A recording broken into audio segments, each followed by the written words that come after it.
कीर्तन सांग होय अंग हरी रूप.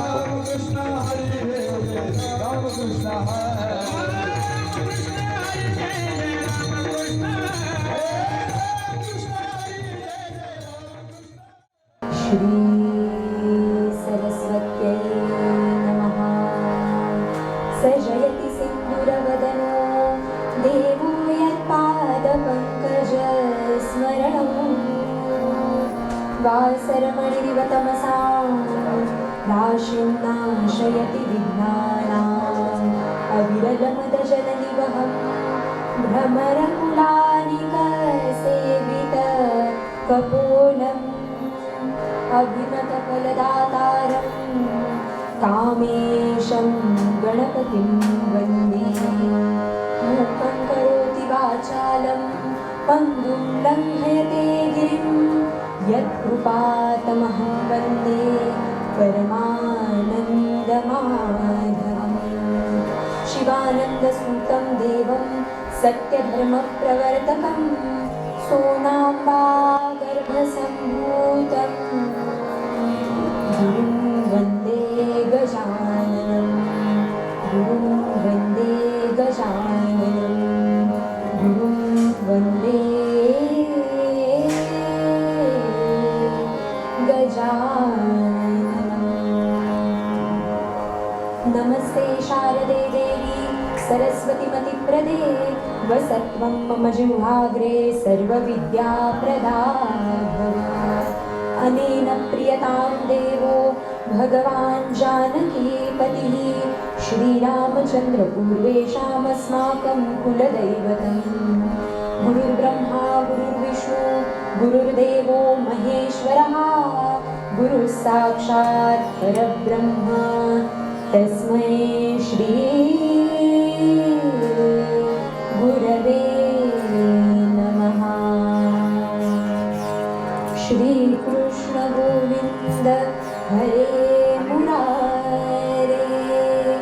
हे नाथ नारायण वासुदेव प्रद्युम्न दामोदर विश्वनाथ मुकुन्द विष्णु भगवन् नमस्ते.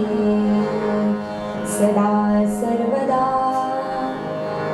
योग तुझा घडावा तुझे कारणी देह माझा पडावा. उपेक्षू नको गुणवंतानंता रघुनायका मागणे हेची आता. कुंडलीक वरदा हरिविठ्ठल श्री ज्ञानदेव तुकाराम पंढरीनाथ महाराज की जय. माऊली ज्ञानेश्वर महाराज की जय. देवर्षी नारद स्वामी महाराज की जय. प्रभु रामचंद्र भगवान की जय. मुरलीधर भगवान की जय. सद्गुरुनाथ नारायण महाराज की जय. मंगलमूर्ती मोरया. जय जय रघुवीर समर्थ.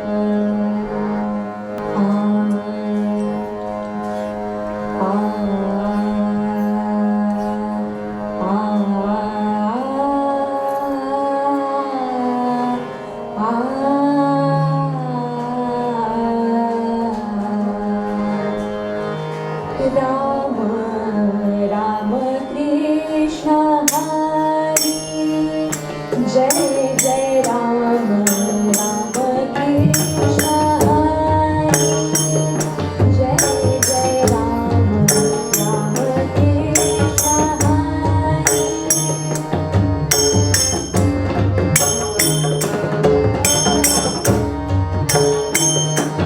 जय जय राम राम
सद्गुरुनाथा तुझ्या कृपेचा श्री गुरुनाथा तुझ्या कृपेचा सतत वाहू दे झरा नाथा सतत वाहू दे झरा नाथा अनसुयेच्या सुखाता अनसुयेच्या सुखाता अनसुयेच्या सुखाता तुझा आसरा नाथा तुझा आसरा सद्गुरुनाथा तुझ्या कृपेचा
श्रीराम समर्थ.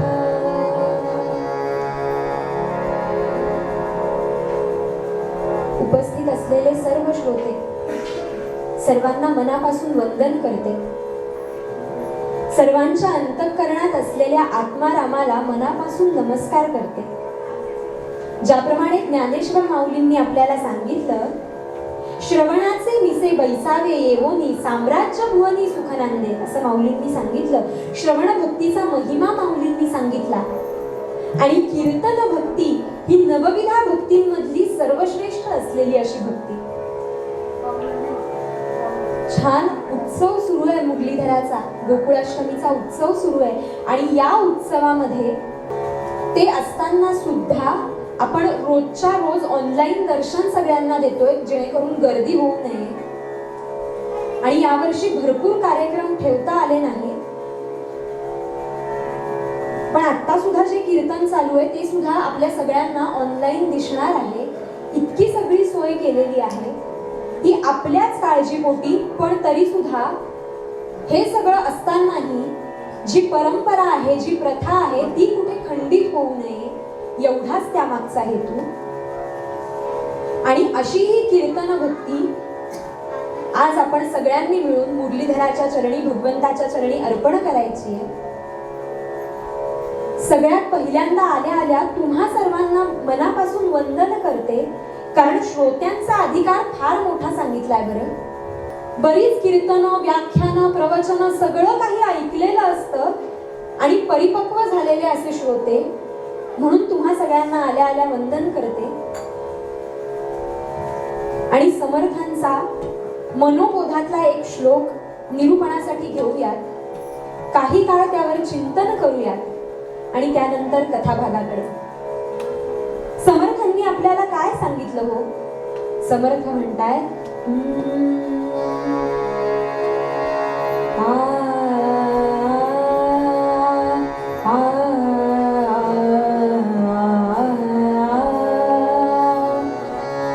मना सज्जना गीत माझे करावे, मना सज्जना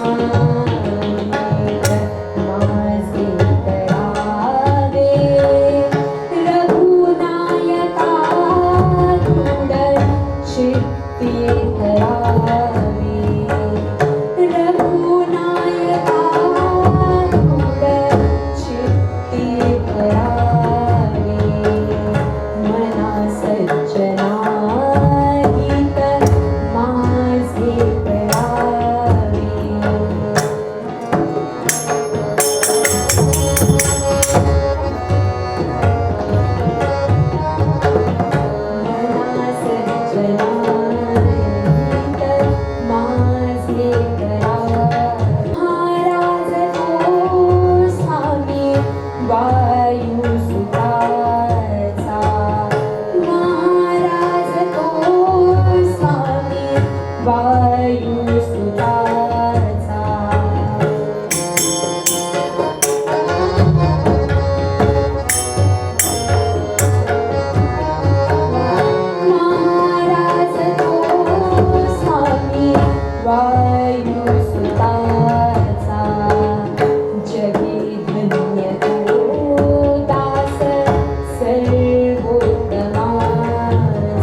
चित्ती धरावे. जय जय रघुवीर समर्थ. समर्थ रामदास स्वामींचा अधिकार किती मोठा सांगितलाय हो. समर्थांचं वर्णन करताना श्लोककार असं म्हणतात, शुका सारिखे पूर्ण वैराग्य ज्याचे, वसिष्ठा परी ज्ञान योगेश्वराचे. काय अधिकार आहे हो समर्थांचा.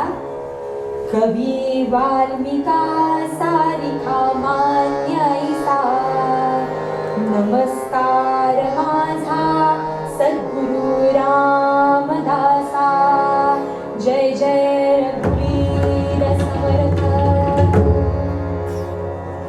इतके अधिकार संपन्न असलेले समर्थ रामदास स्वामी केवळ आपल्यासाठी ग्रंथरचनाच केली असं नाही, तर स्वराज्य स्थापनेच्या कार्यामध्ये सगळ्यात महत्वाचं कार्य हे समर्थ रामदास स्वामींनी केलंय बरं. जितक्या उत्तम पद्धतीने अध्यात्म केलं, जितक्या उत्तम पद्धतीने परमार्थ साधला, तितक्याच उत्तम पद्धतीने समर्थांनी राजकारण सुद्धा सांभाळलंय बरं. समर्थ रामदास स्वामींचं वर्णन करायचं असेल तर एका सुभाषितामध्ये असं म्हटलंय, द्विज सावधान ऐसे, द्विज सावधान ऐसे, सर्वत्र विवाह मंडळी म्हणती. जेव्हा लग्न लागतात तेव्हा शुभमंगल सावधान असं म्हटलं जातं. आपल्या सर्वांना माहिती आहे शुभमंगल असतं, पण तेव्हाच इशारा दिलेला असतो, सावधान पुढे धोका आहे. पण ते सगळेच जण ऐकतात का? ऐकलं नाही म्हणूनच इथे सगळे जण आज बसले माझ्या सकट. पण समर्थांनी त्या सावधानचा खरा अर्थ ओळखला आणि वेळच्या वेळी सावध झाले. द्विज सावधान ऐसे, सर्वत्र विवाह मंगली म्हणती. ते रामदासे, ते रामदासे, ते रामदासे, आयकिले त्या सो सदा प्रणती.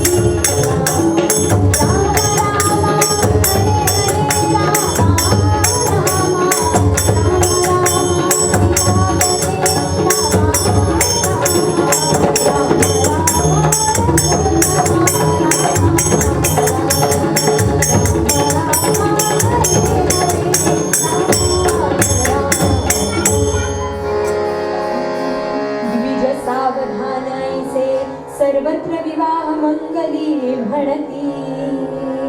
ते रामदासे, आयकिले त्या सो सदा प्रणती. इतके अधिकार संपन्न असलेले असे समर्थ रामदास स्वामी आज आपल्याला मनोबोधामध्ये, मनाच्या श्लोकामध्ये काय सांगतायत हो. मना सज्जना हित माझे करावे. समर्थांनी मनाला सज्जन म्हटलंय बरं. आपण जर पाहिलं तर प्रत्येक संत मंडळी कुणीही मनाला सज्जन म्हटलेलं आपल्याला दिसत नाही. वास्तविक पाहता प्रत्येक संतांनी आपलं मन किती चंचल आहे, मन किती खोडकर आहे आणि मनामध्ये किती वेगवेगळ्या प्रकारचे विचार येतात आणि त्यामुळे आपलं मन, मराठीत सांगायचं झालं तर डिस्ट्रॅक्ट होतं. हे प्रत्येक संतांनी आपल्याला सांगितलं. तुकाराम महाराजांनी आपल्याला सांगितलं, चंचल हे मन. आमचं मन इतकं चंचल आहे, पण समर्थ म्हणतायत मना सज्जना. असं का बरं म्हटलं असेल? याच्या मागचे दोन अर्थ असू शकतात. पहिला अर्थ म्हणजे मना सज्जना, तू तयार आहेस का घ्यायला. आणि दुसरा अर्थ म्हणजे कुठलाही एखादा असा व्यक्ती असेल, असा मनुष्य असेल की जो आरेला कार्य करतो, जो ऐकतच नाही. आमचं मन असंच आहे, एखाद्याने सांगितलं हे कर तर आम्ही वेगळंच करतो. ते मन आहे, ऐकतच नाही. मग अशा या मनाला आधी जर आपण सज्जन म्हणलं, मना सज्जना. लहान मुलं कशी असतात, एखादं जर खोडकर मूल असेल, वाढ मूल असेल तर त्याला जवळ घेतलं, बाळा तू शहाणा आहेस की नाही, तू किती ऐकतोस सगळ्यांचं, असं जर त्याला अंजारलं, गोंजारलं थोडंसं, तर मग तो तुमचा ऐकतो. असा अनुभव आपल्याला व्यवहारामध्ये येतो. आणि तोच अनुभव, तोच दृष्टांत समर्थांनी आपल्याला सांगितला. आधी त्या मनाला, अरे मना तू सज्जनच आहेस असं समजावून सांगायचं. मना सज्जना हित माझे करावे. या सज्जन मनाला समर्थ समजावून सांगताय, बा मना तू कायम वेगवेगळ्या ठिकाणी जात असतोस. इथे बसलेलो आपण सगळेजण, पण आपल्या सगळ्यांचं लक्ष इथे आहे का हो? मन हे चंचलच आहे. पण आपल्याला जर या मनावर ताबा मिळवायचा असेल, मना सज्जना हित माझे करावे असं का बरं म्हटलंय? कारण आपलं मनच अशी एक गोष्ट आहे की आपल्याला जर भगवंतापर्यंत पोहोचायचं असेल, आपली सेवा जर आपल्याला भगवंताच्या चरणी रूढ करायची असेल, किंवा आपल्याला आपल्या कुठल्याही ध्येयापर्यंत जर पोहोचायचं असेल, तर या मनावर ताबा मिळवणं सगळ्यात जास्त महत्वाचं आहे. आणि मनावर ताबा मिळवण्यासाठी करायचं काय हो? मी प्रत्येक वेळी सांगते की आपल्याला जर आपल्या मनावर ताबा मिळवायचा असेल, भगवंतापर्यंत पोहोचायचं असेल, तर सगळ्यात महत्वाचा आणि मोलाचा मार्ग म्हणजे नामस्मरण भक्ती. आम्ही असा विचार करतो की आधी आम्ही नामाचा अर्थ समजून घेऊया, मग नामस्मरण करूया. आधी नामाचा अर्थ समजून घेऊ, काय नक्की अर्थ आहे नामाचा तो समजून घेऊया, मग नामस्मरणाला सुरुवात करूया. हे कितपत योग्य आहे हो? म्हणजे गोंदावलेकर महाराज असं म्हणतात की आधी नामाचा अर्थ समजून घ्यायचा आणि मग नाम घ्यायला लागायचं. हे म्हणजे सगळं शिक्षण झाल्यानंतर पुन्हा बालवर्गात जाण्यासारखं. महाराजांनी फार सुंदर सांगितलं, आपण नाम घेत जाऊया, आपण नाम घेत जाऊया, नाम ठरवेल आपल्याला कुठपर्यंत न्यायचंय. सांगायचं तात्पर्य काय? मना सज्जना हित माझे करावे. प्रत्येक संतांनी आम्हाला तेच सांगितलं. आणि सगळ्यात महत्वाची गोष्ट म्हणजे आपण सगळेजण व्यावहारिक जीवनामध्ये वावरत असताना आपलं मन इतकं सज्जन आहे का हो? खरंच आपल्या मनामध्ये काही ना काही विचार येतोच. एखादी गोष्ट जर आपण समोर बघितली, आपल्याला कधीच आपण एक व्यावहारिक जीवनातली गोष्ट घेतली तर आपल्या लक्षात येईल, छान एखाद्या लग्न समारंभाला आपण गेलेलो असतो आणि लग्न समारंभाला गेल्यानंतर छान आपल्या अंगावर इतकी भरजरी छान साडी असते, छान शालू असतो, पण तरी सुद्धा आपल्याला समोरच्या व्यक्तीने नेसलेली साडी आवडते की नाही? आपल्याला असं वाटतं की नको, ही आपली काही चांगली नाहीये. आपलं मन इतकं चंचलच आहे. पण आपण किमान पक्ष काय करू शकतो? कवींनी आम्हाला सांगितलं की आम्हाला जर आमच्या मनावर ताबा मिळवायचा असेल तर सगळ्यात महत्वाची गोष्ट काय? आम्हाला एखाद्या व्यक्तीची मदत करता आली नाही, एखाद्या व्यक्तीबद्दल काही चांगलं चिंता आलं नाही, पण किमान पक्ष आम्ही काय करू शकतो? जरी भले कुणाचे शक्य न तरी वाईट कुणाचे न करावे. जरी भले कुणाचे शक्य न तरी वाईट कुणाचे न करावे.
धरावे.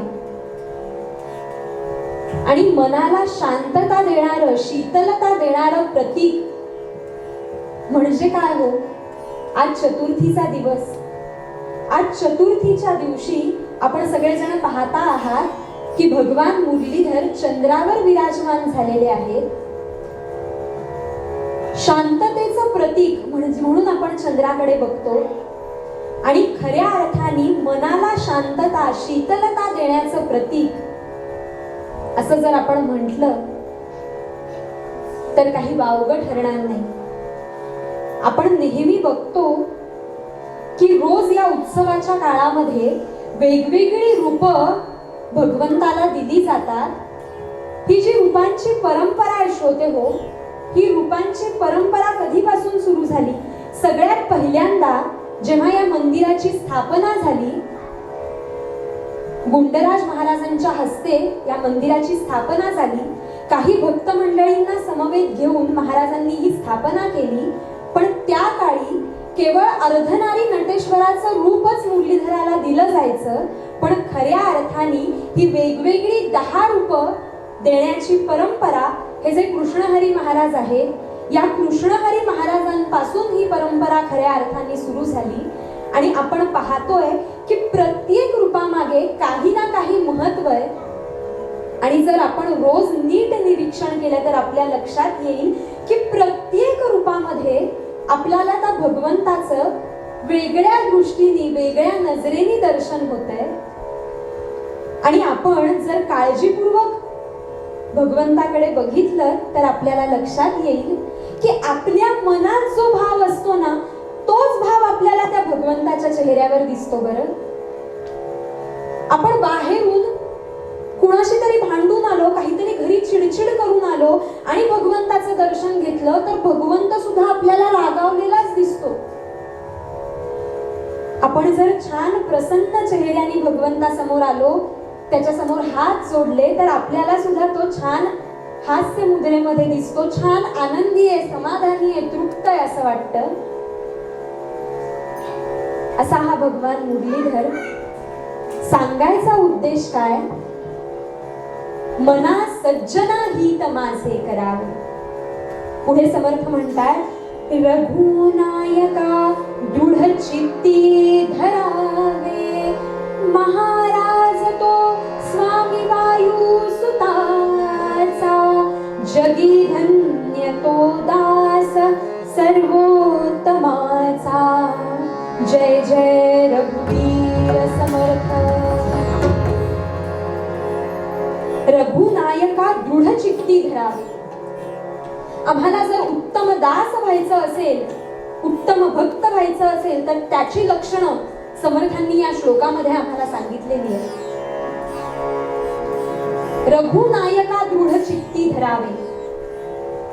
मनाला सज्जन म्हणून त्या मनावर ताबा मिळवणं आणि भगवंतापर्यंत पोहोचणं जितकं महत्वाचं आहे, तितकंच महत्वाचं पुढे समर्थांनी आम्हाला सांगितलं, रघुनायका दृढ चित्ती धरावे. केवळ त्या भगवंताचं स्मरण करूयात, त्या भगवंताचं पूजन करूयात.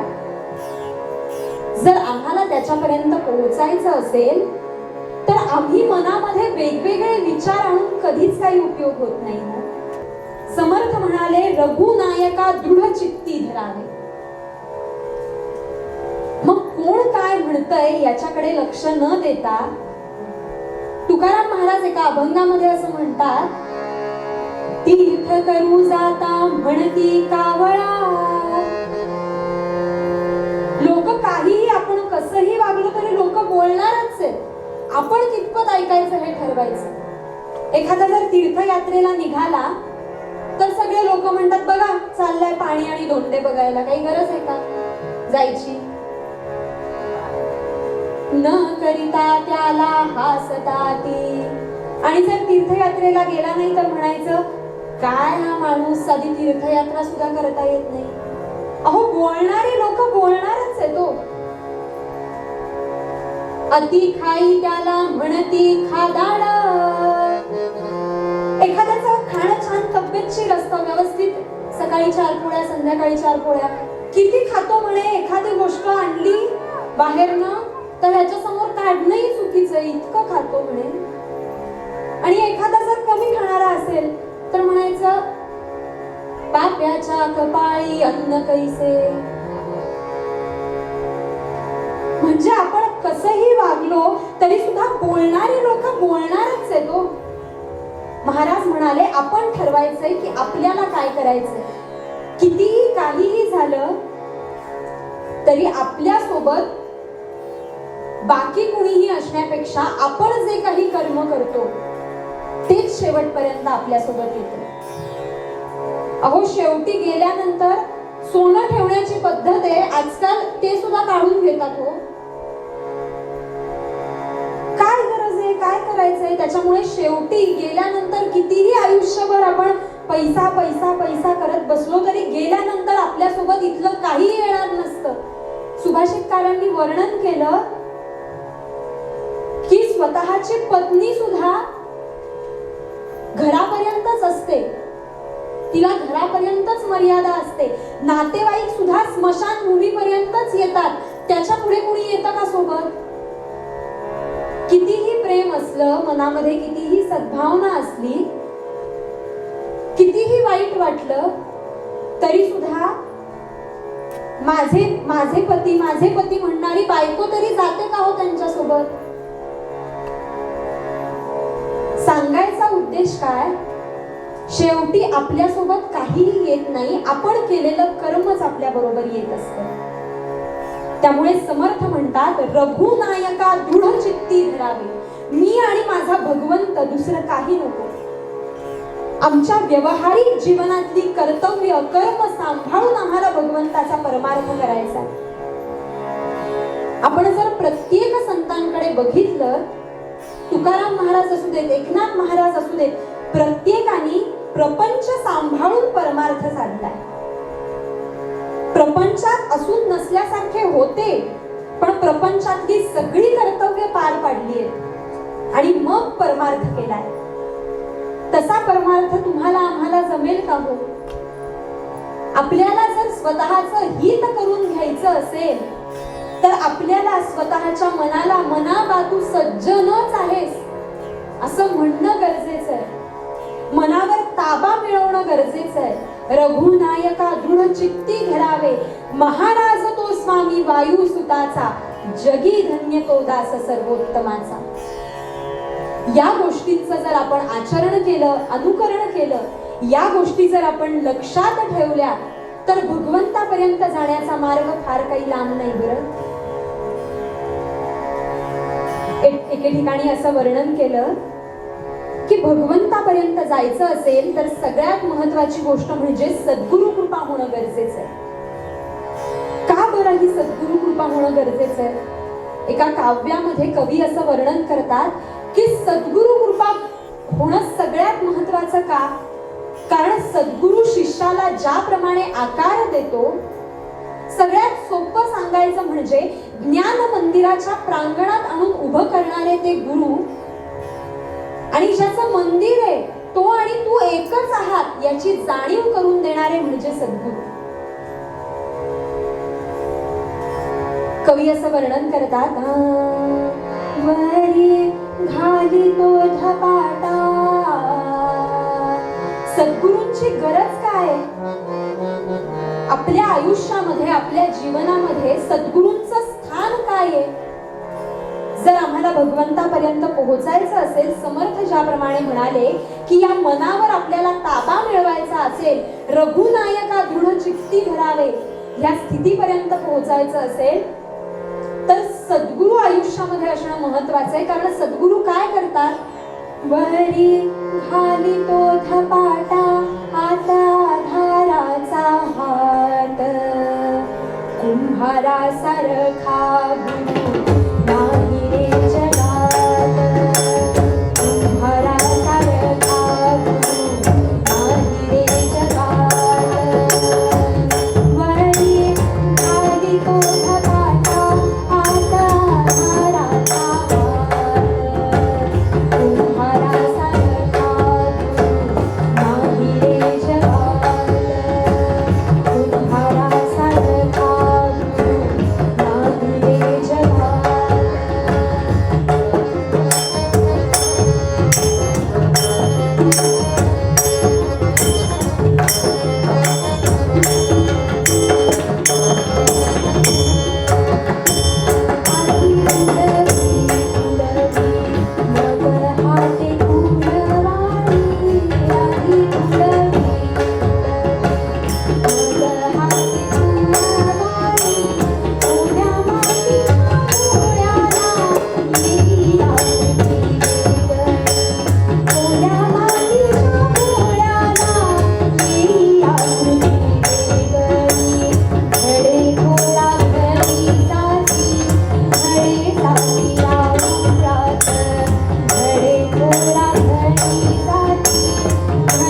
आपल्या शिष्याला घडवतात, त्याला मार्गदर्शन करतात, भगवंतापर्यंत पोहोचण्याचा मार्ग त्याला दाखवतात.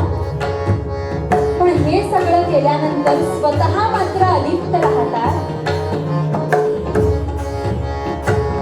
तुम्ही गोरसाचा माथा देता आम्हाला गुरुने, ज्याची त्याला दाखे वाट घट पावनी प्रतिष्ठा, गुरु लागतो अज्ञात घट पावनी प्रतिष्ठा, गुरु लागतो अज्ञात.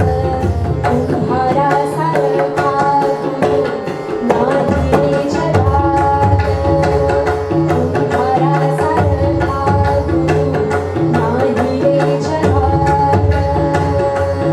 वरी घाली तो धपाटा आता अंधाराचा हात, तुम्हारा सारखा गुरु नाही रे जगात, तुम्हारा सारखा गुरु नाही रे जगात, तुम्हारा सारखा गुरु नाही रे जगात.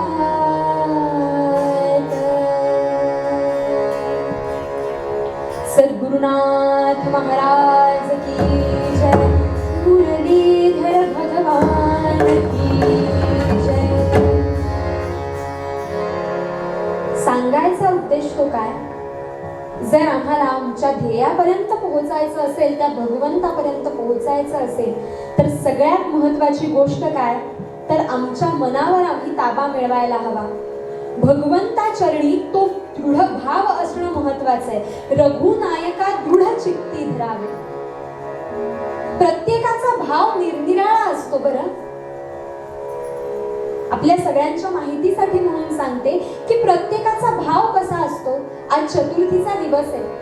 दरवर्षी चतुर्थीच्या दिवशी चंद्राचं रूप भगवंतांना दिलं जातं आणि काही भक्त भाविक लोक असे आहेत की वास्तविक पाहता चंद्रोदय झाल्यानंतर उपवास सोडला जातो. पण भाव किती महत्वाचा आहे बघा. आपल्या या मुरलीधराचं चंद्रावरचं रूप पाहिल्यानंतर त्या भगवंताचं दर्शन घेऊन त्याला डोळ्यामध्ये साठवून झालं की दुपारी सुद्धा काही भाविक लोक उपवास सोडतात. सांगायचा उद्देश तो काय?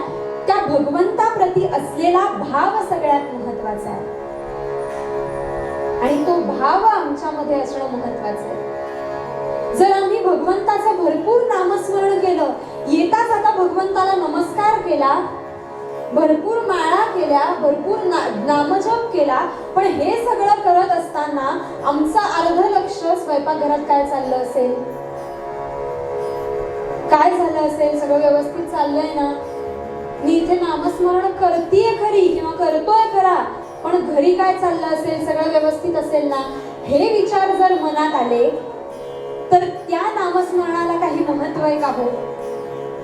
सगळ्या संतांनी, सगळ्या श्रेष्ठ जणांनी आम्हाला एवढंच सांगितलं, काही क्षण भगवंताचं नामस्मरण घेऊया, पण त्यावेळी मी आणि तो माझा भगवंत, बाकी कुणीही मध्ये नसलं पाहिजे. मग आमच्या आजूबाजूला कितीही मोठा आवाज असेल, कितीही मोठा गडबड गोंधळ सगळं काही चाललेलं असलं तरी सुद्धा मी आणि माझा भगवंत, एवढ्या दोनच गोष्टी.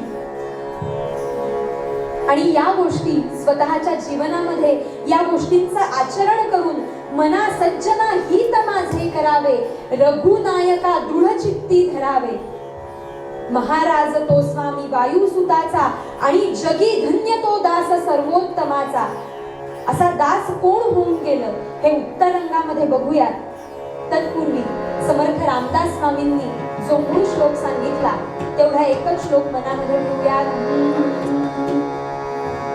मना सज्जना हित माझे करावे, मना सज्जना हित माझे करावे.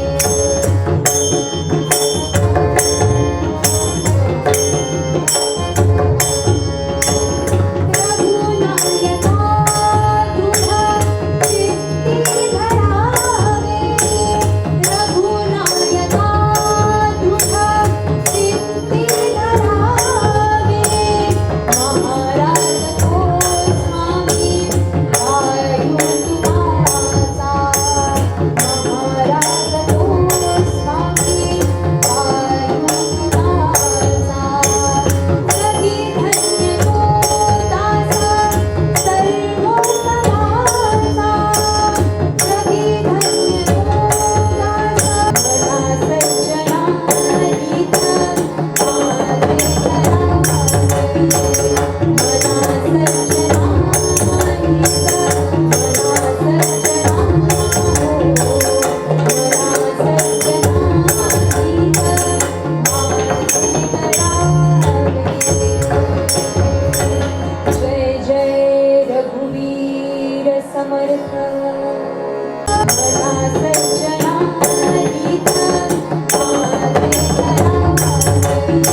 काही काळ परंपरेप्रमाणे भगवंताचं नामस्मरण घेऊयात, त्यानंतर कथाभागाकडे.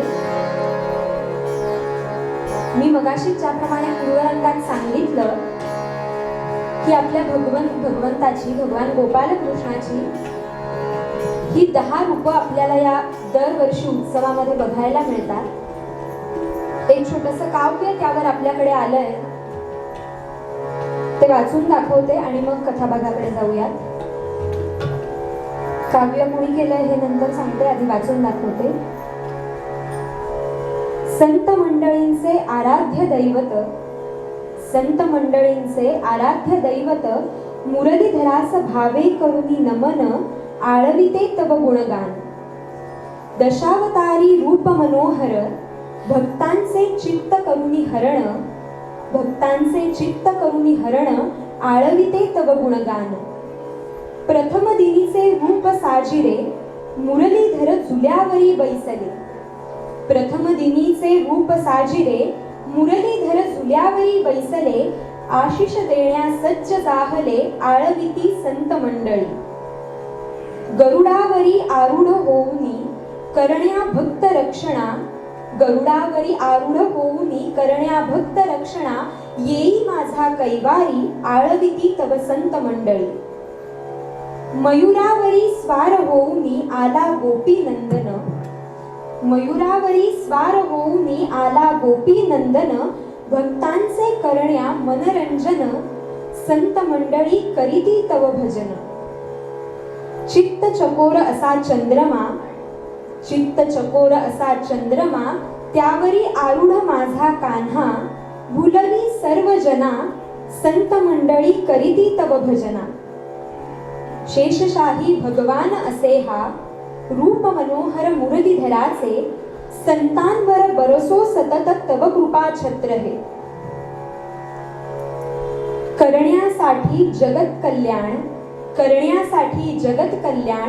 रूप धरिले उमापतीचे, दर्शन घेण्या धाव घेती जन. अर्धनारी नटेश्वराचे.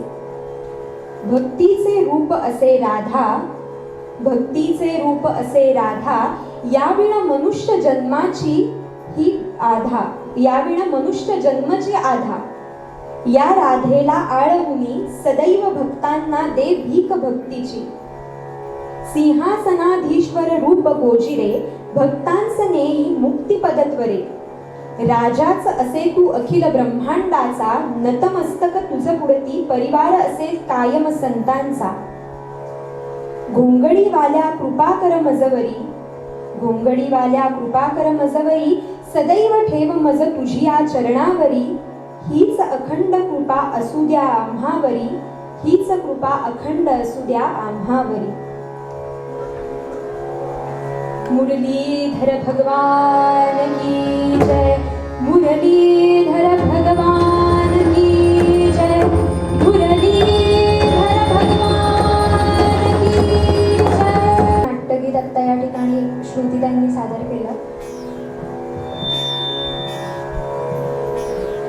काही काळ परंपरेप्रमाणे भगवंताचं नामस्मरण घेऊयात, त्यानंतर कथाभागाकडे. मी मगाशी ज्याप्रमाणे पूर्वरंगात सांगितलं की आपल्या भगवंताची, भगवान गोपालकृष्णाची ही 10 रूपं आपल्याला या दरवर्षी उत्सवामध्ये बघायला मिळतात. एक छोटंसं काव्य त्यावर आपल्याकडे आलंय, ते वाचून दाखवते आणि मग कथाभागाकडे जाऊयात. काव्य कोणी केलंय हे नंतर सांगते, आधी वाचून दाखवते. संत मंडळींचे आराध्य दैवत, संत मंडळींचे आराध्य दैवत. मुरलीधरास भावे करुनी नमन, आळविते तव गुणगान. दशावतारी रूप मनोहर, भक्तांचे चित्त करुनी हरण, भक्तांचे चित्त करुनी हरण. आळविते तव गुणगान. प्रथम दिनीचे रूप साजिरे, मुरलीधर झुल्यावरी बैसले. प्रथम दिनीचे रूप साजिरे, मुरलीधर झुल्यावरी बैसले. आशिष देण्या सज्ज जाहले, आळविती संत मंडळी. गरुडावरी आरूढ होऊनी, करण्या भक्त रक्षणा. गरुडावरी आरूढ होऊनी करण्या भक्त रक्षणा येई माझा कैवारी आळविती तव संत मंडळी. मयुरावरी स्वार होऊनी आला गोपी नंदन, मयुरावरी स्वार होऊनी आला गोपी नंदन, भक्तांचे करण्या मनरंजन, संत मंडळी करीती तव भजन. चित्त चकोर असा चंद्रमा, चित्त चकोर असा चंद्रमा, त्यावरी आरूढ माझा कान्हा, भुलवी सर्व जना, संत मंडळी करीती तव भजना. शेषशाही भगवान असे हा, रूप मनोहर मुरलीधराचे, संतांवर बरसो सतत तव कृपा छत्र हे. करण्यासाठी जगत कल्याण, करण्यासाठी जगत कल्याण, रूप धरिले उमापतीचे, दर्शन घेण्या धाव घेती जन, अर्धनारी नटेश्वराचे. भक्तीचे रूप असे राधा, भक्तीचे रूप असे राधा, याविण मनुष्य जन्माची ही आधा, याविण मनुष्य जन्मची आधा. या राधेला आळवुनी सदैव भक्तांना दे भीक भक्तीची. सिंहासनाधीश्वर रूप गोजिरे, भक्तांस नेई मुक्तिपदत्वरे. राजाच असे तू अखिल ब्रह्मांडाचा, नतमस्तक तुझ पुढती परिवार असे कायम संतांचा. घोंगडीवाल्या कृपाकर मजवरी, घोंगडीवाल्या कृपाकर मजवरी, सदैव ठेव मज तुझी या चरणावरी. हीच अखंड कृपा असू द्या आम्हावरी, हीच कृपा अखंड असू द्या आम्हावरी. मुरलीधर भगवान की जय, मुरलीधर भगवान की जय, मुरलीधर भगवान की जय. ती म्हणली होती की घरातल्या लोकांसमोर वाचून दाखव, पण म्हणलं अनायसे कीर्तन आहे तर सगळ्यांसमोर ह्या कवितेचं आणि मुरलीधरासमोर गायन व्हावं. यानंतर कीर्तन परंपरेप्रमाणे काही क्षण भगवंताचं नामस्मरण करूया. श्रीराम जय राम जय जय राम. सगळ्यांनी नामस्मरण करूया. श्रीराम जय राम जय जय राम.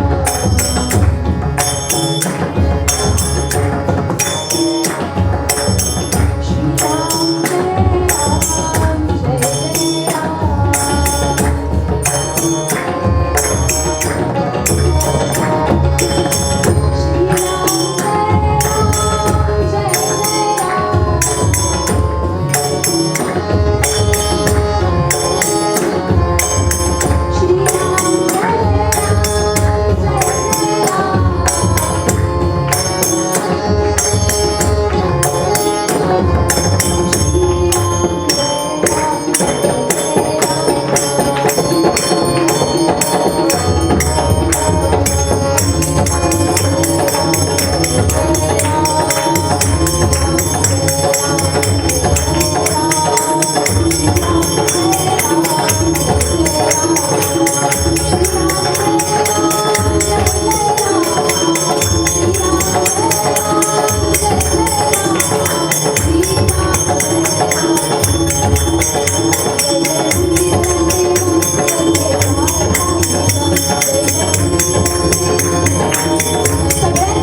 सुरुवात करते.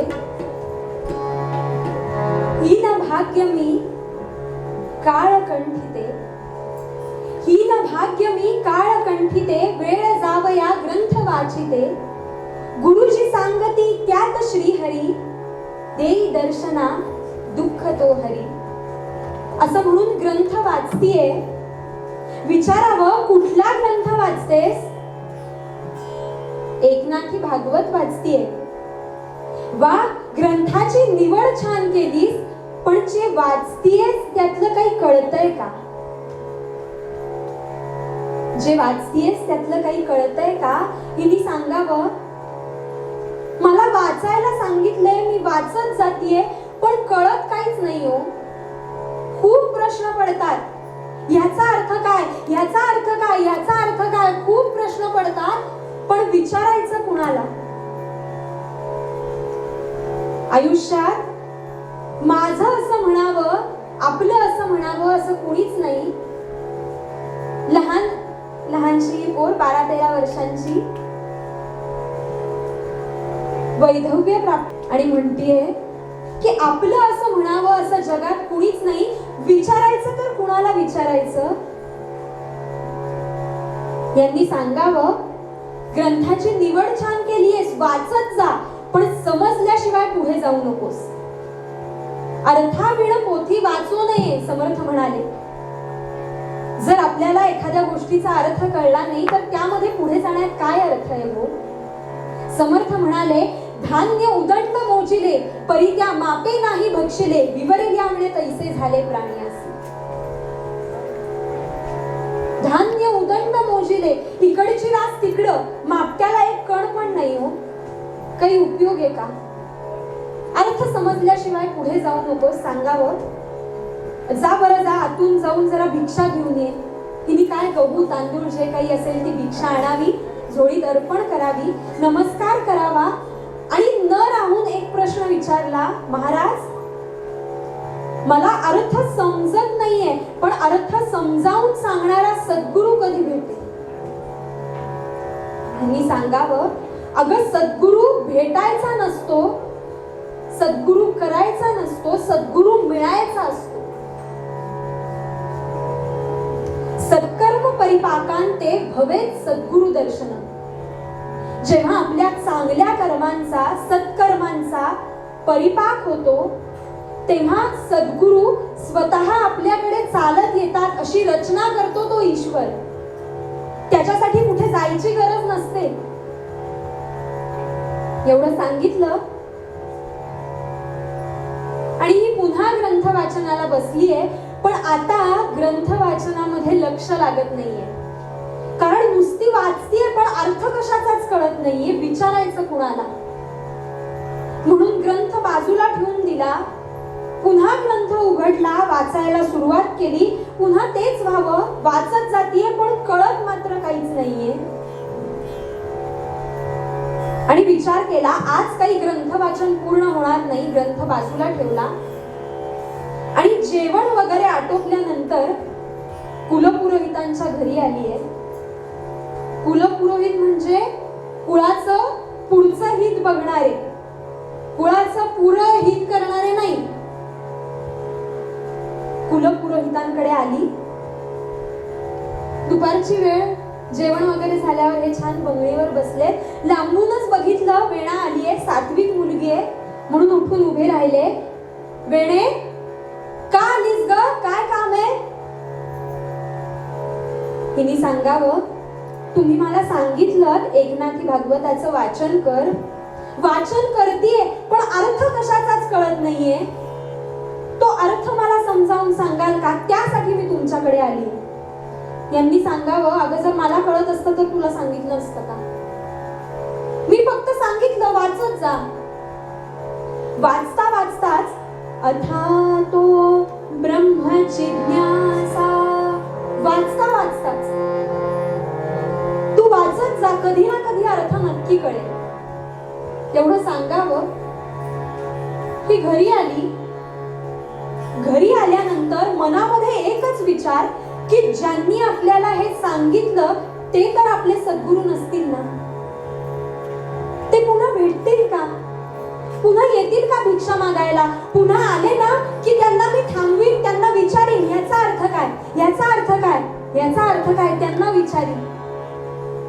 1 दिवस गेले, 2 दिवस गेले, 3 दिवस गेले, पण पुन्हा काही आले नाही. हो, केवळ वाट बघणं. ही तळमळ त्यालाच कळेल जो सद्गुरु शिवाय असा खऱ्या अर्थाने तडफडला असेल. पुन्हा कधी येणार महाराज, पुन्हा कधी येणार महाराज, पुन्हा कधी येणार.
यांची काही यायची चिन्ह दिसेना आणि इतक्यात मिरजेला आपल्या सासरी राहणारी ही वेणा काही कारणाने कोल्हापूरला आली माहेरी.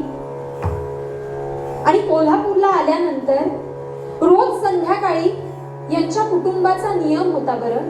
हिचे वडील गोपजी पंत देशपांडे, गोपजी पंत देशपांडे सगळं कुटुंबाच्या कुटुंब दर्शनासाठी महालक्ष्मीच्या आले. महालक्ष्मीचं दर्शन घेतलं. सगळेजण आतमध्ये गेले पण वेणेंनी आतमध्ये जायला परवानगी नाही, बाहेरच थांबली आहे. दर्शन घेतलं आणि बाहेर पारावर काही मंडळी बसलेली, त्यांच्यामध्ये काहीतरी चर्चा चालली आहे. ऐकू आलं कानावर, काय हो तुम्ही ऐकलत का? कालपासून कीर्तन सुरू झाली आहे. एक गोसावी बुवा काय सुंदर कीर्तन करतात आणि मग ते दिसतात कसे, त्यांचा पेहराव कसा आहे, अशी वर्णनं सुरू झाली. आणि वेणेच्या मनामध्ये विचार आला की हे महाराज तेच तर नसतील ना जे आपल्या घरी भिक्षेसाठी आले होते. श्रोते हो, गोंदावलेकर महाराजांनी फार सुंदर सांगितलं, आपल्या मनात जे असतं ना तेच आपल्याला ऐकू येतं म्हणाले.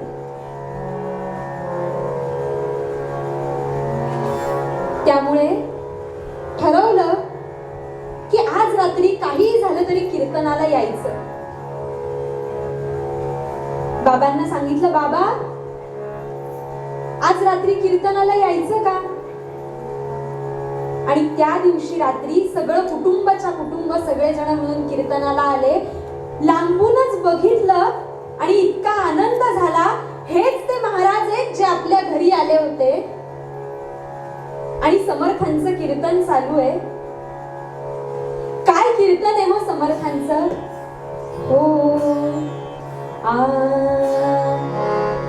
रामदासांची अमृत तुल्य वाणी, हो रामदासांची अमृत तुल्य वाणी, हो रामदासांची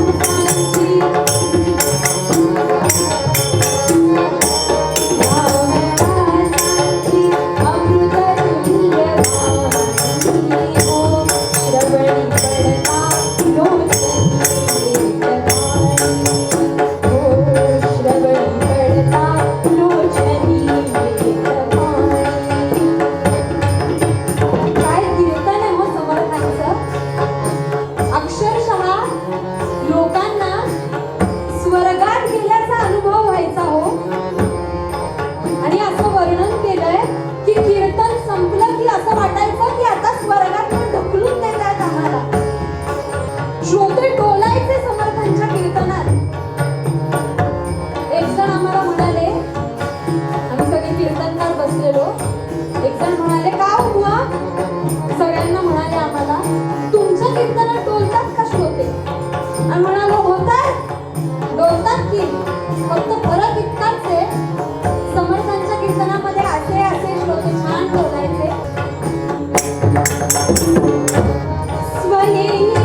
समर्थांनी पूर्वरंगाला विषय घ्यावा. सद्गुरु विण ब्रह्मज्ञान सर्वथा नभे नभे जाण, ते उपनिषदर्थी प्रमाण परम निर्वाण सांगितले.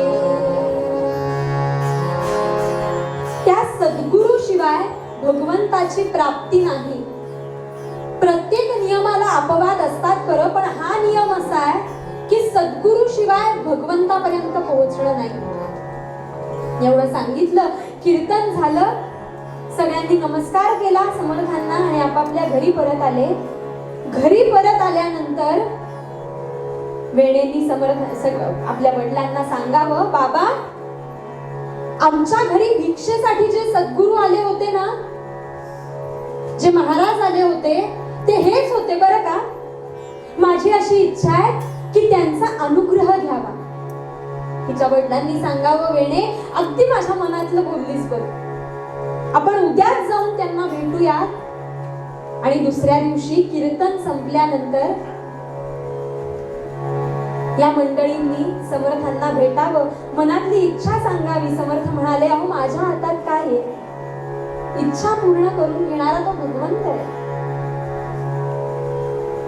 आणि दुसऱ्याच दिवशी सकाळी समर्थ आणि शिष्य मंडळी गोपजी पंतांच्या घरासमोर भिक्षेसाठी आले.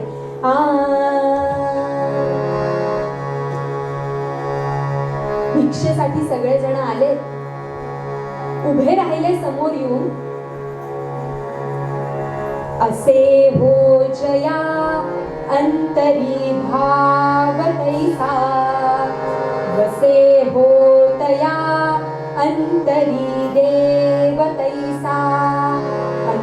पुण्यासी रक्षितसे छाप पाणी उपेक्षी कदा रामदासाभिमानी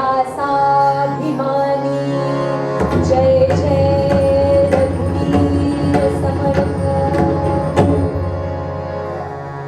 छान आतमध्ये आणलं, स्वागत केलं, पाद्यपूजा केली, छान आसनावर बसवलं आणि समर्थांनी प्रत्येकाला जवळ बोलवून अनुग्रह द्यायला सुरुवात केली. आणि जसं जसं प्रत्येकाला अनुग्रह देतात प्रत्येकाची समाधी लागायला लागली. आणि हे परत आपल्या निवासस्थानावर आले. त्या दिवशीपासून रोज रात्री वेणेनी आपल्या वडिलांबरोबर कीर्तनाला यावं आणि आता सगळ्यात पुढे जाऊन कीर्तनासाठी बसावं. जे जे काही शब्द अडतायत ते लिहून काढावे आणि कीर्तन संपल्यानंतर समर्थांना विचारावं, याचा अर्थ काय, याचा अर्थ काय. प्रत्येक गोष्टीचा अर्थ समजावून घ्यावा. वैदिका वर्णमिच्छन्ति अर्थमिच्छन्ति पंडितः गायका स्वरमिच्छन्ति कथा चैतन्ये जना. सुभाषितकारांनी वर्णन केलं. वैदिका वर्णमिच्छन्ति, जे वैदिक याज्ञिकीतले लोक असतात ते बघतात बुवाचा न चालणं होतोय का, कुठला अर्थ चुकतोय का, बरोबर ना. तेवढंच बघतात ते. काही चुकतंय का, कुठे चुकला बुवा की लगेच पकडतात, बरोबर आहे ना. त्यांचं आयुष्यात जर त्याच्यामध्ये गेलंय तर त्यांना तेच दिसणार, हो की नाही. तेवढंच बघायचं. अर्थमिच्छन्ति पंडितः, जे पंडित लोक आलेले असतात कीर्तनाला, बुवा एखाद्या श्लोकाचा, एखाद्या सुभाषिताचा, एखाद्या काव्याचा अर्थ कसा लावतोय, अन्वय कसा लावतोय, याच्याकडे त्यांचं लक्ष असतं. गायका स्वरमिच्छन्ति, मोठी लोक बसलेत, काही बोलायलाच नको. गायका स्वरमिच्छन्ति कथा चैतन्ये जना.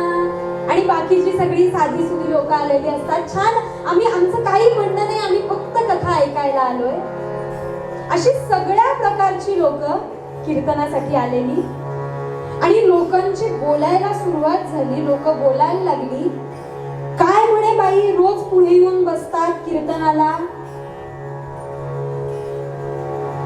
समर्थ जसं सांगतात तसं नाम घेतात, ते जसं सांगतात तसे हातवारे करतात म्हणे. हे काही शोभतं का यांना. लोकांची बोलायला सुरुवात झाली.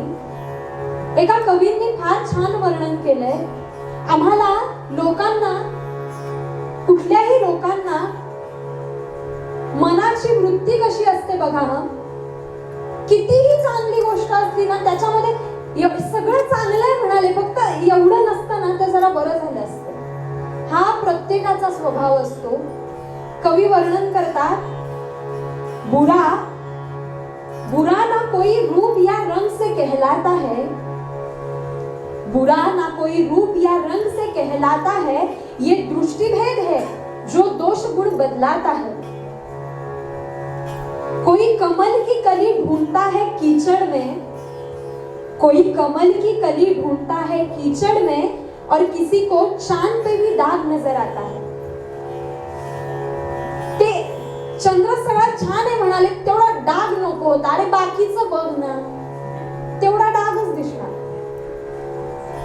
लोकांनी बोलायला सुरुवात केली, पण तरी सुद्धा कुणाकडे लक्ष दिलं नाही. नित्य नियमाने कीर्तनाला येऊन बसल्या. आणि काही काळाने माहेरी आलेली ही वेणा पुन्हा सासरी आपल्या मिरजेला आली. आणि आता मनामध्ये निश्चय केला की कुठलंही कीर्तन प्रवचन असलं तरी सुद्धा कीर्तन प्रवचन चुकवायचं नाही. प्रत्येक कीर्तन प्रवचनाला जाऊन बसायचं, भगवंताचं नामस्मरण घ्यायचं, मनाशी पक्क केलं. आणि मग मात्र ही निंदा काही सहन होत नव्हती. काय करावं काही कळत नव्हतं. आणि हे सासू सासऱ्यांच्या कानावर आलं तेव्हा सासू सासऱ्यांनी विचार केला की आपण जर बोललो तर आपणच वाईट ठरू. त्याच्यापेक्षा केलं काय तर कामाची यादी वाढवली. धुतलेलीच भांडी पुन्हा धुवायला टाकायची. 15-16 वर्षांची ही पोर, धुतलेलेच कपडे पुन्हा धुवायला द्यायचे. म्हणजे काय तर हिचा सगळा वेळ कामामध्ये जावा आणि हिला कीर्तनाला जाताच येऊ नये, पण इतकं सगळं असून सुद्धा लवकर लवकर लवकर कामं आटपायची आणि शेवटची 5-10 मिनिटं का होईना कीर्तनाला जाऊन बसावं, प्रवचनाला जाऊन बसावं, असा नित्यक्रम सुरू झाला. आणि काही दिवसांनी हिच्या कानावर आलं की कोल्हापूरला महालक्ष्मीच्या मंदिरामध्ये समर्थ रामदास स्वामींची कीर्तन सुरू आहे. इतका आनंद झाला, पण जायचं कसं? घरी आल्यावर सासू सासऱ्यांना विचारावं. सासू सासऱ्यांना म्हणतीये, पाहिन म्हणते जगदंबेला, पाहिन म्हणते जगदंबेला, धाडावे माहेरा मधला, धाडावे माहेरा मधला, धाडावे माहेरा.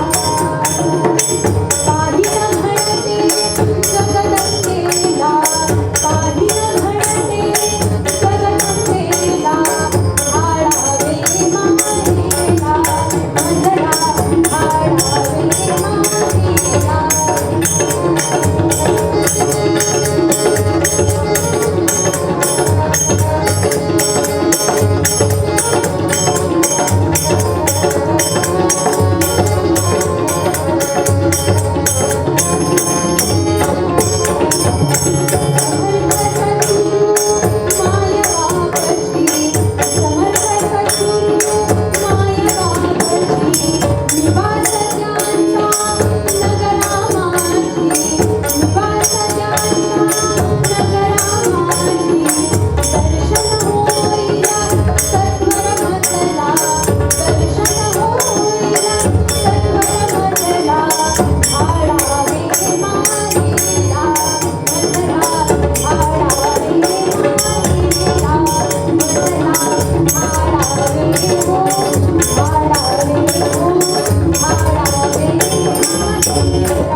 आता 6-7 महिने झाले महालक्ष्मीचं दर्शन घेतलं नाही आणि समर्थ रामदासांची कीर्तन सुरू आहेत असं ऐकलं.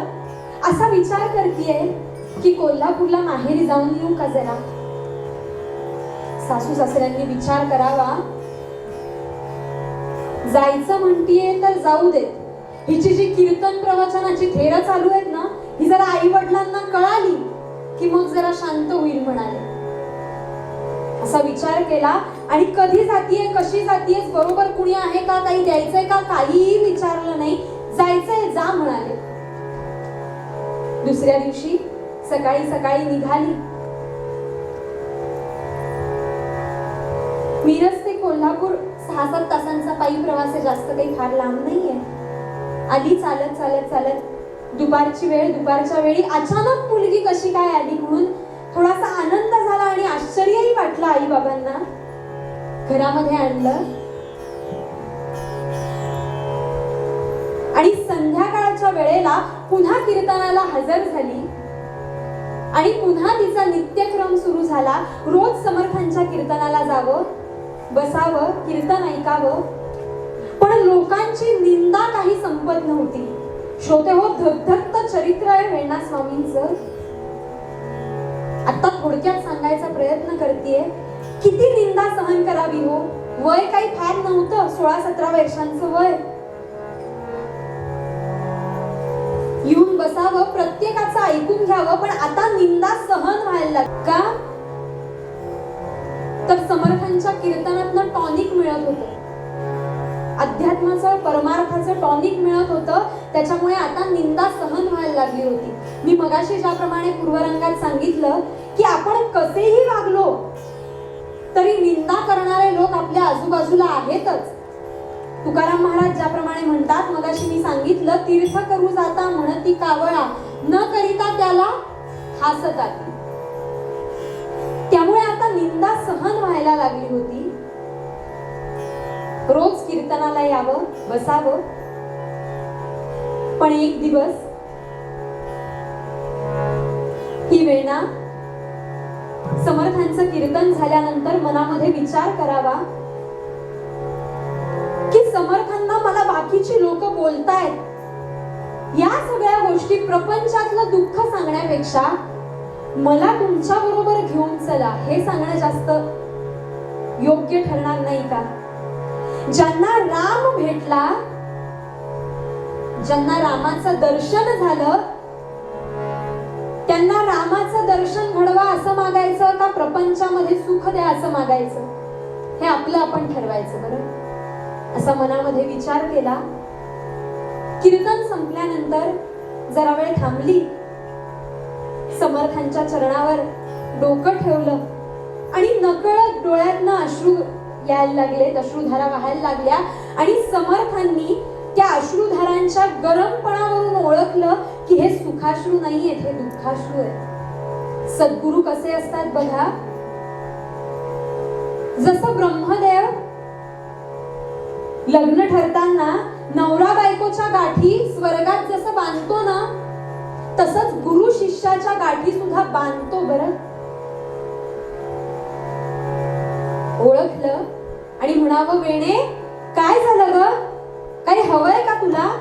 प्रपंचामध्ये काही त्रास आहे का? हिने सांगावं, महाराज अहो तसं काही नाहीये, मला तुमच्याकडे वेगळंच मागायचंय. मी असं पाहिलं की तुमच्या बरोबर स्त्री शिष्या सुद्धा आहेत. माझी एवढीच इच्छा आहे की जर आयुष्यभर रांधावाढा उष्टीकाढा हेच करायचंय तर ते भगवंताच्या सेवेमध्ये का नाही करायचं? मला तुमच्या बरोबर चाफळला घेऊन चला. चाफळच्या मठाची जबाबदारी मला घ्यायला आवडेल महाराज. जर हेच करायचंय तर ते रामरायासाठी का नाही करायचं? समर्थांनी सांगावं, वेणे अगं आयुष्यभराचं दुःख तुझ्या नावामध्येच लिहिलेलं आहे. तुझ्या सगळ्या सत्कर्म परिपाकांते, तुझ्या योग्य त्या कर्मांचा परिपाक झाल्याशिवाय तुला माझ्या बरोबर येता येणार नाही बरं. असं चल म्हणलं की सद्गुरू घेऊन जात नाही, कितीही कृपा असली तरी. घरी आली, असेच दिवस जात आहेत आणि एक दिवस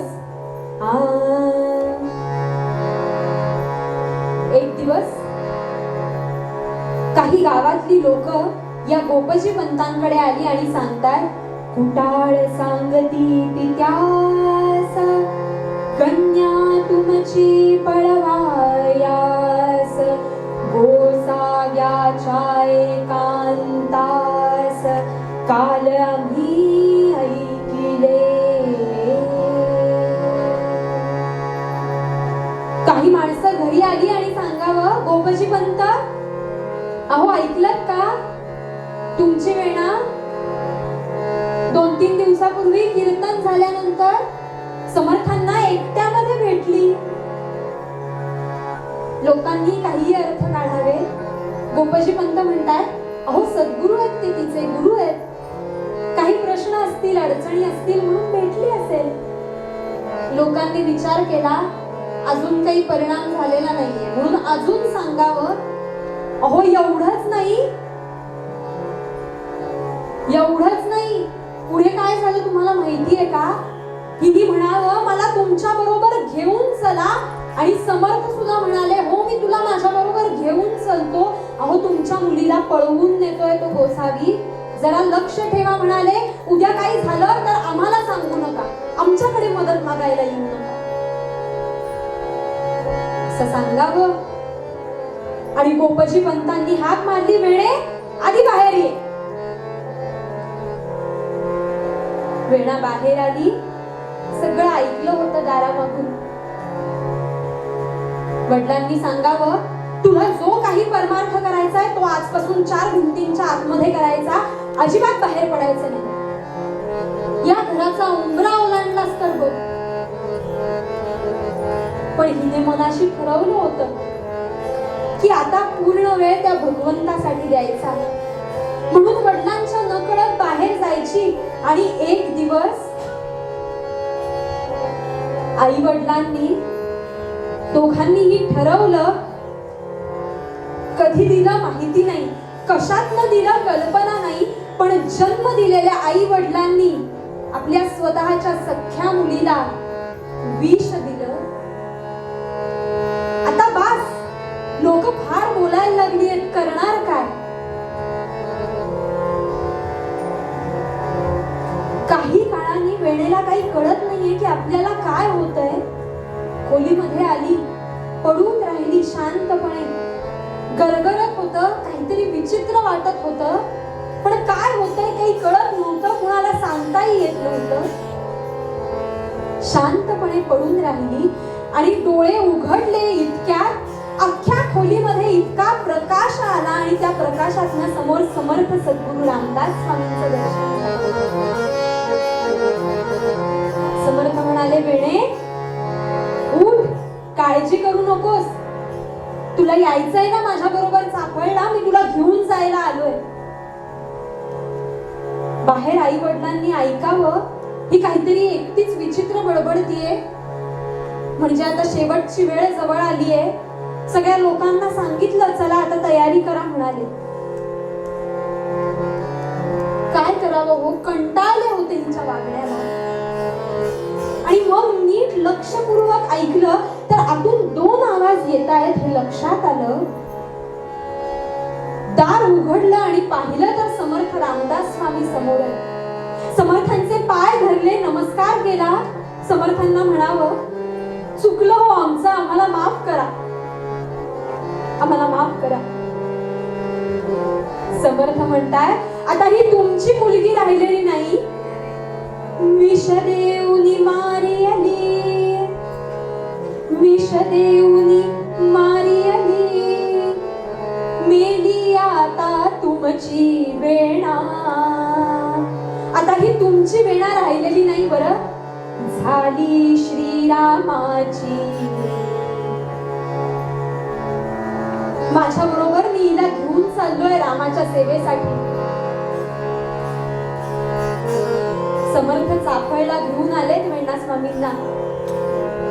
चाफळला रामाच्या सेवेमध्ये बरीच वर्ष रामाची सेवा घडली. त्यानंतर मिरझेला मठामध्ये मठाधिपती म्हणून कार्य बघायला लागल्या. काही कुणाला जर शंका असेल तर समर्थांनी सांगावं की जा वेणा स्वामींकडे जा, वेणाबाईंकडे जा, तुमच्या शंकेचं निरसन नक्की होईल इतका अधिकार प्राप्त केला. समर्थ जेव्हा चाफळला यायचे, सज्जनगडावर यायचे, तेव्हा या स्वतः दर्शनासाठी तिथे जायच्या, समर्थांसमोर कीर्तन करायच्या. काय भाग्य हो, ज्या सद्गुरूंकडून कीर्तन करण्याचा अधिकार प्राप्त केला त्यांच्या समोर कीर्तन करण्याचं भाग्य. आणि सगळ्यात उभं राहून या गादीवर कीर्तन करण्याचा पहिला मान मिळवणाऱ्या पहिल्या महिला कीर्तनकार म्हणजे वेणा स्वामी. हा मान त्यांनी मिळवला. कीर्तन चालू आहे, मध्येच समर्थांना विचारावं, महाराज मला माहेरी जायचंय हो, मला माहेरी कधी पाठवणार?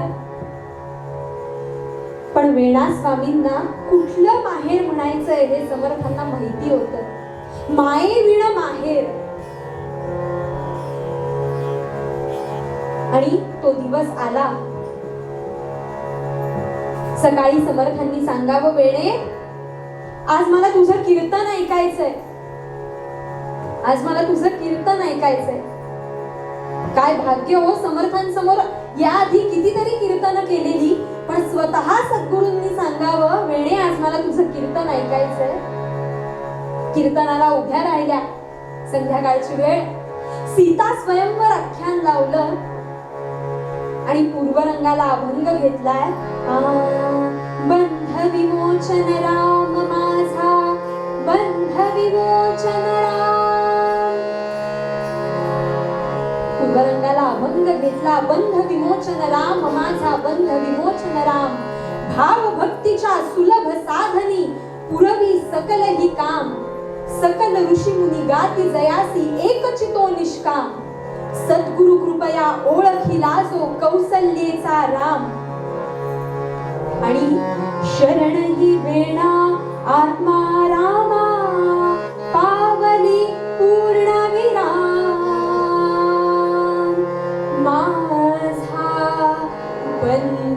विमोचन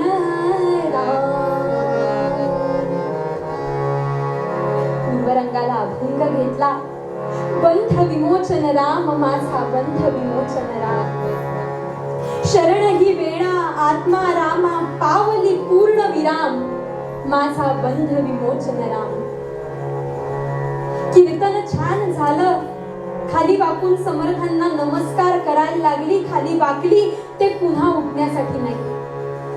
सद्गुरूंच्या पायाशी देह ठेवला. काय भाग्य असेल हो.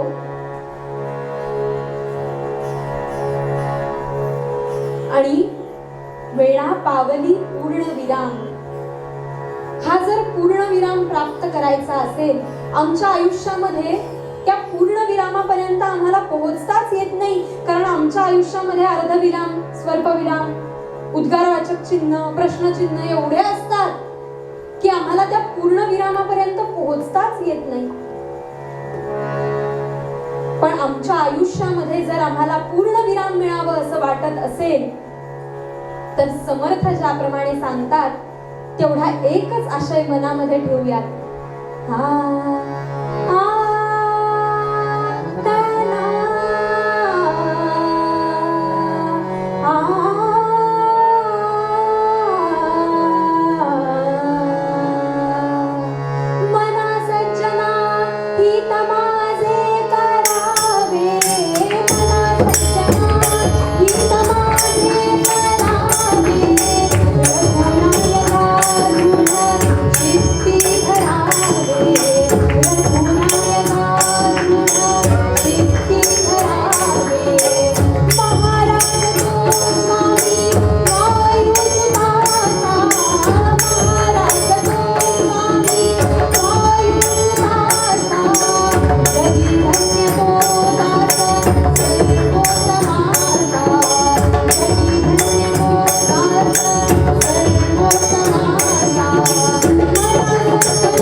भगवंताच्या चरणी अर्पण करूया.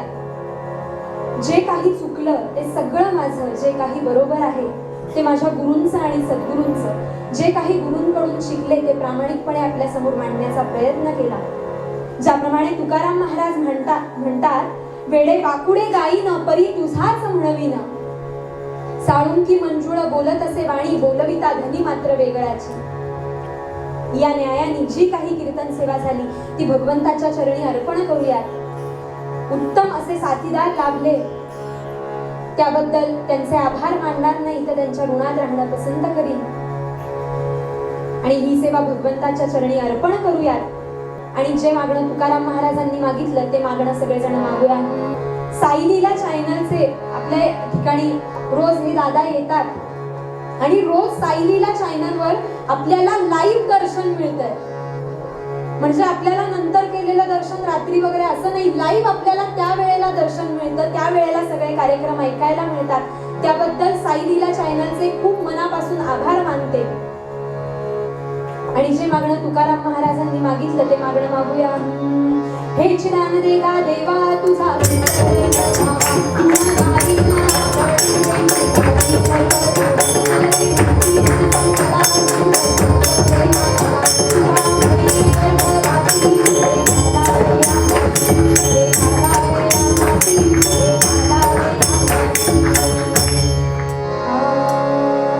उपासनेला दृढ चालवावे, देव सदा नमावे सत्कर्मयोगे वय घालवावे सर्वामुखी मंगल बोलवावे जय जय रघुवीर समर्थ जय जय रघुवीर समर्थ जय जय रघुवीर समर्थ मुरलीधर भगवान की जय आर्य सनातन वैदिक हिंदू धर्म की जय गो माता की जय भारत माता की जय मुरलीधर भगवान की जय श्री राम